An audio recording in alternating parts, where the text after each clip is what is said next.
to many sources, including Variety, the stars on Dancing with the Stars are paid a flat salary of $125,000 to kick off the series. So that not only includes that first week or two of the comp, but the weeks leading up to the competition where they are preparing to dance those first shows.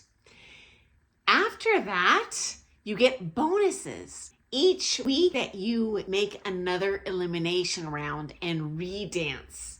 That's usually $10,000 a week bonus for weeks 3 and 4. An additional $15,000 bonus for weeks 5, 6, 7. An additional $30,000 bonus a week for weeks 8 and 9. And of course, the season winner gets another $50,000.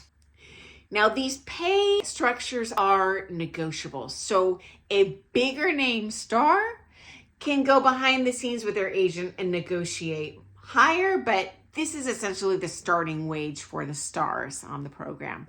Okay, pro dancers, whole different shtick.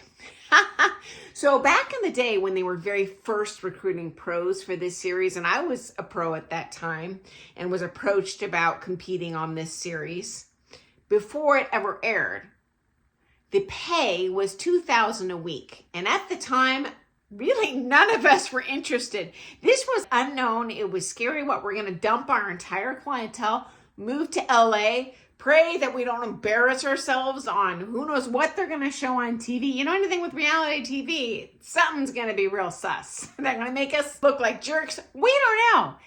We were not signing up. Fortunately, they did find people, and of course, the show took off. But this day and age, super interesting. The starting pay is actually less. So if you're a pro coming into the show, your wage is only going to be $1,250 a week. That's your starting wage, though, meaning a pro who has never appeared on the series previously. As a pro, if you are invited back to appear on more seasons, your pay is going to increase. So they might earn up to $5,000 an episode. Depends on the dancer, obviously. And it's so funny because back in the day, they didn't even care about your skill level. They were just like, hey, show up and dance in front of a camera. I wasn't going to do it, but this day and age, there are people now that it's a known factor. And especially if you're a new pro, you can cultivate a clientele this way. You know, they're probably not going to portray you in a way that makes you look like a bad dancer. And so it's a lot more desirable job these days for some people. I would say most pros aren't interested. They could pay them $1 bajillion an episode. They're probably still not going to be interested. But fortunately, many are. And it does wonders for our industry in drawing the next generation into this beautiful thing that we love doing, right? And these negotiated contracts are the same for the pros. You're a more popular pro, you might be able to finagle more money. Now, the judges and the hosts make substantially more. So we're talking about the Julianne hosts, for example.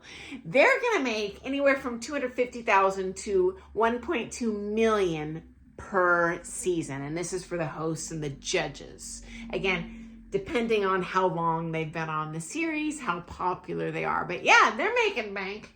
And I got to tell you guys, having been involved in the media, not heavily, that is not my shtick. I'm not a fame seeker, but there is a lot of money to be had in Hollywood.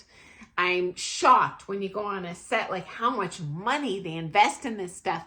And every dancer, you get your own trailer and they have craft services. It's a real thing. They have like catering with all sorts of junk food the dancer really isn't going to want to eat, but oh, amazing.